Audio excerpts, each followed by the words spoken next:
Brian. Hey, Tom, glad you're here.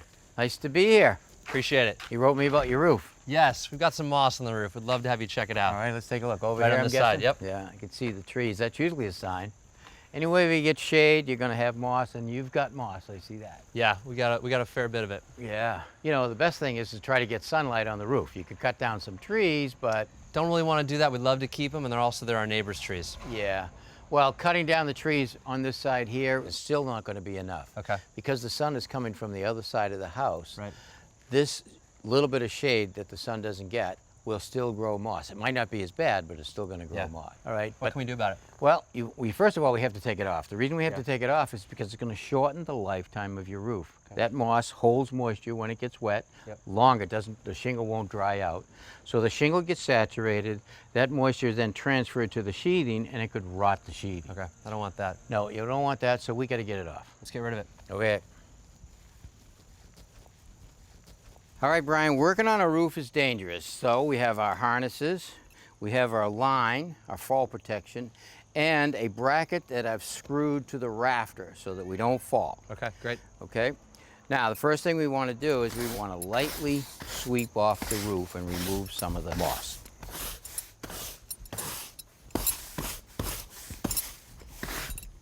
Hey, Tom, would you ever use a power washer to get this off? Well, as a homeowner, I would say no, because number one, I wouldn't want a homeowner up on a roof that's wet with a power washer.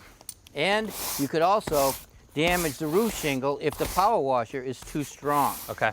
And that's why I said to you, we want to sweep it lightly. Yeah, got it. It's all right if we don't get all of it. We're really going after the big pieces and kind of the loose pieces. Okay.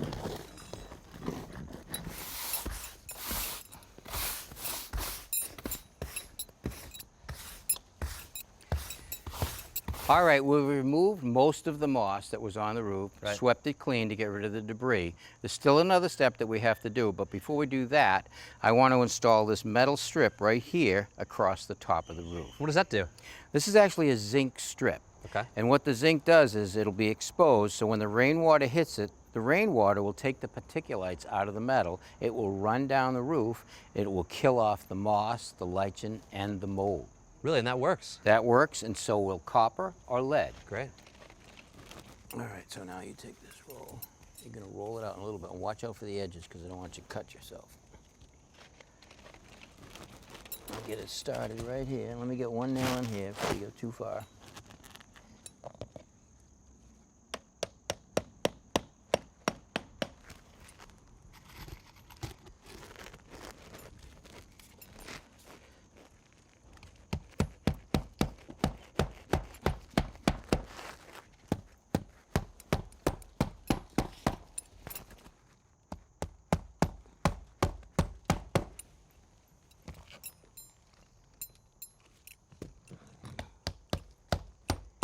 All right, we're just going to use a black roof cement to seal the nail head. Great.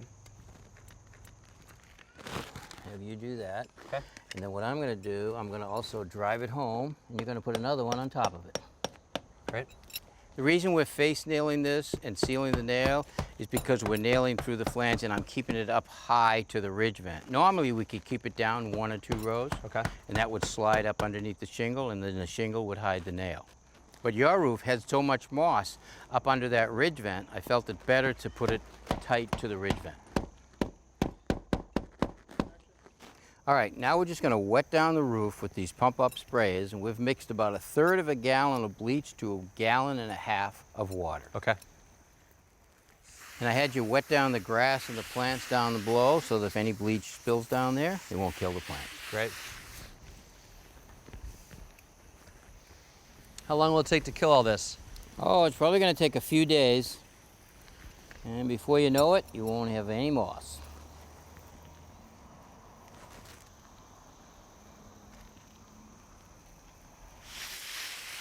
All right, Brian, it's always good to wash down the plants before and after, especially after, so if we rinse away any of the residue bleach that should come down, you won't kill your plants. Great.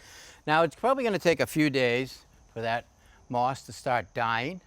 Then a good rainstorm will rinse it away, and it's be good as new. Great, and that zinc's gonna keep it from coming back, right? It's supposed to. Fantastic. Thanks so much. My pleasure. All right. It's all yours. Nice job, Tommy. And he seemed like he was a good helper, He was a great helper, and he wasn't afraid of heights. which is not always the case when it comes to homeowners. That's right. If I say if you're a homeowner and you're afraid of heights, hire a professional. Do not get up there. But if you are willing to get up there, it's about safety. You guys had your harnesses on, which Right. was great. We've seen you wear a couple different kinds. The one you had on in that piece, which The is rope, the rope, rope and the lanyard. This is a little break here, right? That's right. But you've also worn something like this in the past. Yeah, much bigger. And it's like a seatbelt, right? Yeah, that's a retractable, and it has the lanyard right here, but it actually senses a sudden jerk. Yeah, see, it'll grab, so if I started to fall quickly, it would stop me. This is a lot more compact than that. You have a preference? Yeah, I prefer the rope, as much of a pain it is, but you have to make sure the rope stays out of the way so you don't trip on it. Right. Because if you wear this and it's attached to you all day long, this is pulling on you, and it's always trying to pull you back up to the roof. Right. It's a bit of a pain. Well, I thought you were a pain. That's Yeah. a bigger pain. All right. So if you're going to wear either one of these, it all comes down to how you secure it to the roof. You've got a bracket that you've got to get in, and you said go into the rafters. You have to go into structure. How do you find the rafters? You're going to use your knuckle again there, Jedi Well, Knight? I could use my knuckle and find it very easily, but you, I don't know. But if you listen, I listen by sound, and I can actually feel the difference. So start banging. Oh, yeah. There's a rafter right there. So if I continue on, oh, there's a rafter there and a rafter there, hollow. Nice. All right?